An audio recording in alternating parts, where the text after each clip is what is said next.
குலையாக இருக்கும் மேலே. இருங்க வாரணங்காலையும் கொஞ்சம் காற்று நிறைய குலையாக இருந்தது.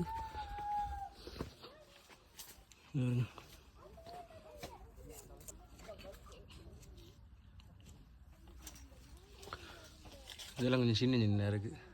ஆப்பிள்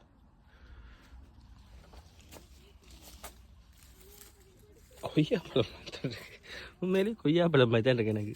அந்த வருஷம் எல்லாம் இருக்குது. வாழை மரம் பழம் இருக்குது. என்ன வளம் தெரியல.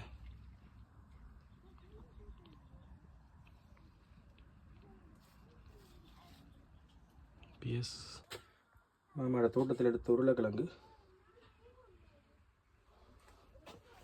போன முறை இந்த மாதிரி தான் வியூவில் தான் எடுத்து நான் இந்த சிங்கக்கிட்ட எடுத்து இப்படி தான் எடுத்தது. நான் ஒரு இலையை கூட இருக்குல்ல ஆப்பிள் மரத்தில்